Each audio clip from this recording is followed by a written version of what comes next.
తో బ్రతకాలని నినాదంతో మనందరం ముందుకు పోవాల్సిన అవసరం ఉంది. దీనికి కుంటు సాకులు చెప్పారు. నిన్న చాలా స్పష్టంగా చిన్న రాష్ట్రాలకు నష్టం జరుగుతుందని మాట్లాడారు. కానీ ప్రధానమంత్రి గారు అమిత్ షా గారు చాలా స్పష్టంగా చెప్పారు, దక్షిణాది రాష్ట్రాలకు అన్యాయం జరగదు, అదే మాదిరిగా నార్త్ ఈస్టర్న్ స్టేట్స్ కి అన్యాయం జరగదు, చిన్న రాష్ట్రాలకు అన్యాయం జరగదు. ఈ పొండే సీట్లతోనే 50% యూనిఫామ్ గా అన్ని రాష్ట్రాల్లో పెంచుతామన్నారు. యూపీలో 50% పెంచితే ఆంధ్రప్రదేశ్ లో కూడా 50% పెంచుతారు. అలాంటి అనౌన్స్మెంట్ ఇచ్చి చట్టంలోని పెడతామని చెప్పిన వీళ్ళు రాజకీయ అజెండా కోసం ఈరోజు ఇలాంటి దుర్మార్గం చేసే పరిస్థితికి వచ్చారు. ఇది చాలా బాధాకరం. నేనైతే 3 దశాబ్దాలుగా దీనికోసం పోరాడుతున్నాం. పోరాడి సాధించుకునే ఈ సమయంలో దీన్ని మారుగా చేయడం అనేది చాలా క్షమించరాని నేరం అని కూడా మరొకసారి తెలియజేస్తున్నా. ఈరోజు ఆ పార్టీలు గుర్తుపెట్టుకోవాలి. ఏ ముఖం పెట్టుకొని రేపు ఆడబిడ్డల్ని ఓటు అడుగుతారని అడుగుతున్నా. ఆడబిడ్డలంటే అంత చులకనని అడుగుతున్నా. అంటే ఆడబిడ్డల్ని ఇంటి వరకే పరిమితం చేయాలన్న అహంకారంతో ఇలాంటి దుర్మార్గమైన కార్యక్రమానికి దోహదం చేశారు. అందుకే నిన్న ఒక విద్రోహ దినం ప్రతి ఇంటికి తీసుకుపోవాల్సిన అవసరం ఉంది. ఈ రోజు మాత్రం ఇక్కడ ప్రారంభం. నేను స్వచ్ఛ ఆంధ్రప్రదేశ్ ప్రోగ్రామ్ ఇక్కడికి వచ్చినప్పుడు నేను మార్నింగ్ అనుకున్నాం, మిత్రపక్షాల ముగ్గురం కలిసి నేను వచ్చే మునిపే పవన్ కళ్యాణ్ గారితో మాట్లాడాను. ఆయన ఇక్కడ లేరు కాబట్టి వాళ్ళ ప్రతినిధిగా దుర్గేశం గారు వచ్చారు. ఇంకో పక్క మాధవ్ గారు విజయవాడలో ఉంటే ఆయన కూడా వచ్చారు. మా 3 పార్టీలే కాదు, అన్ని పార్టీలు గుర్తుపెట్టుకోవాలి. మహిళల్ని మీరు ఓటు అడగాలంటే మహిళా సాధికారత కోసం మీరు కూడా అడ్డంకులు సృష్టించకుండా ఉండవలసిన బాధ్యత, కర్తవ్యం మీ పైన ఉందని హెచ్చరిస్తున్నా.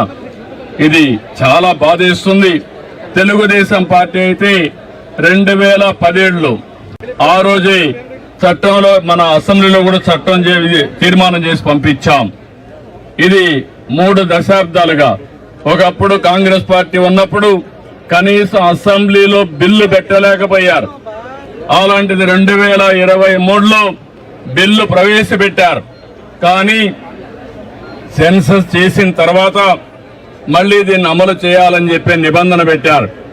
కానీ 29కి మహిళలకు రిజర్వేషన్లు చేయాలనే ఆలోచనతో ప్రధానమంత్రి గారు ముందుకొచ్చి ఈరోజు సవరణ బిల్లు తీసుకొచ్చారు. అలాంటి సవరణ బిల్లుని వీళ్ళు కావాలని డిఫీట్ చేయడం, దానికి దుర్మార్గంగా మనం చూస్తే రాజ్యాంగ సవరణకు 2/2 మెజార్టీ ఉండాలి. దాన్ని ఆసరాగా తీసుకుని నిన్నంతా వక్రీకరించే భాషలో మాట్లాడారు. మొట్టమొదటిసారిగా వీళ్ళు చూస్తే వీళ్ళు చెప్పింది దక్షిణ భారతదేశంలో ఉండే రాష్ట్రాలకు అన్యాయం జరుగుతుందని, నార్త్ ఈస్టర్న్ స్టేట్స్ కి అన్యాయం జరుగుతుందని, దానిపైన బేషరతుగా పార్లమెంట్ లో ప్రజల సమక్షంలో అందరికి అర్థమయ్యేట్టుగా చెప్తే దాన్ని వదిలిపెట్టి ఇంకా లేనిపోని సాకులు పెట్టి బిల్లుని డిఫీట్ చేయడం అనేది చాలా బాధేస్తుంది. నేను చూశాను, అపోజిషన్ పార్టీస్ అన్ని విర్ర వేగిపోయారు. మేము ఇష్ట ప్రకారం చేస్తాం అనే విధంగా ముందుకు పోయారు. అంటే మీరు ప్రజలు ఎన్నుకుంటే చట్టసభల్లోకి వచ్చారు. అలాంటి మీరు ప్రజాహితం కోసం, మహిళా సాధికారం కోసం మీరు చట్టాలు చేయాల్సింది పోయి మహిళా ద్రోహం చేస్తూ దేశ ద్రోహం చేసే పరిస్థితికి వచ్చారు. ఇది మంచి పద్ధతి కాదు. మహిళలంటే అబలులు కాదు. ఆ విషయం కూడా గుర్తుపెట్టుకోవాల్సిన అవసరం ఉంది. ఈరోజు పంచాయతీల్లో 50% ఉన్నారు. కాలేజీల్లో ఉద్యోగాల్లో 33% ఉన్నారు. ఎక్కడ మహిళలున్నా సమర్థవంతంగా పనిచేస్తున్నారు. అలాంటి మహిళలు చట్టసభల్లో కూడా వస్తే సముచిత గౌరవం జరుగుతుంది, అభివృద్ధి జరుగుతుంది, అందరికీ న్యాయం జరుగుతుందనే ఉద్దేశంతో ఈ బిల్లు తీసుకొస్తే ఎన్నో ఆశలు పెట్టుకున్నారు మహిళలందరూ. మళ్లీ కించపరిచే విధంగా, మహిళల యొక్క ఆత్మాభిమానాన్ని దెబ్బతీసే విధంగా ఈరోజు ఆ బిల్లును డిఫీట్ చేశారు. ఇది క్షమించరాని నేరం.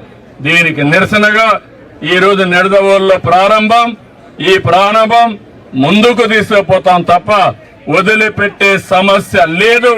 వీళ్ళకు చేసిన ద్రోహానికి ఆ పార్టీలకి రాబోయే రోజుల్లో డిపాజిట్స్ రాకుండా చేయాల్సిన బాధ్యత మనందరిపైన ఉందని చెప్పి తెలియజేసుకుంటూ, అప్పుడే ఈ మహిళలకి న్యాయం జరుగుతుంది.